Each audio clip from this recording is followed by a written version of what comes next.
Hi, I'm Tabria, and I'll be making voter guides for every single state for the midterms this year. And if you have a defeatist attitude when it comes to voting, I don't want to hear it, because if voting didn't work, they wouldn't be trying so hard to stop us from doing it. And if you think they're two wings on the same bird, sometimes so do I, but if you voted for the other wing last time, we wouldn't be where we are now. So let's get started with Arkansas. Your primaries are coming up on March 3rd, but you have to be registered by February 2nd, which is next week. All right, let's start with the U.S. Senate. We have two Dems running, Hallie Schaffner and Ethan Dunbar. I'm definitely going with Hallie on this one. No shade to Ethan whatsoever. She's a sixth-generation soybean farmer. Says she didn't really plan on running for office, but after her family's farm of 150 years had to shut down because of the tariffs, she said she wanted to do something about it. And this is just an aside, but for the Arkansas State Senate, out of the 17 seats available, 8 of them are running uncontested by Democrats. That's 8 seats that you're just giving away to the incumbent Republicans. So if you don't like the way things are going right now, run for office like Hallie did. Okay, now these are the Dems running for U.S. House of Representatives. I'm most confident about Chris Jones and Rob Ryers. Child, Terry Yarborough ain't got nothing on her side. But James Russell is somebody that I'm willing to take a chance on. On to the governor, Sarah Huckabee Sanders. She gotta go.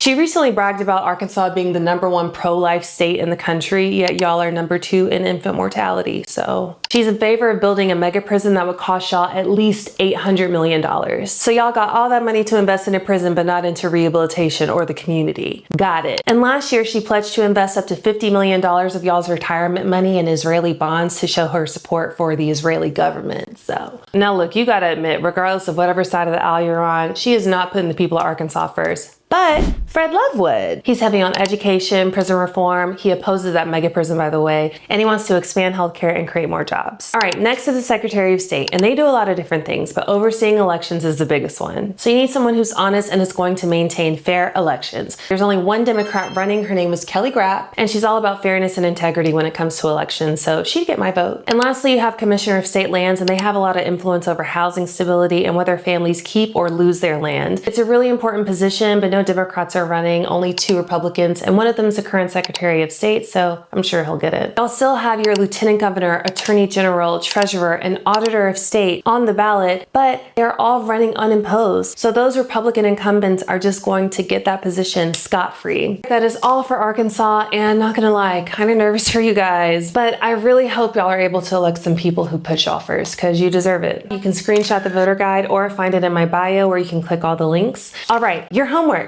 1, be sure you register to vote and periodically check your registration in case there's some funny business going on. 2, check your sample ballot and polling place so you know what you're voting on beforehand. And lastly, share this with 3 people online and offline so we can have as many people vote in this year's midterms. So that's all for today. Tomorrow I'll be back with North Carolina.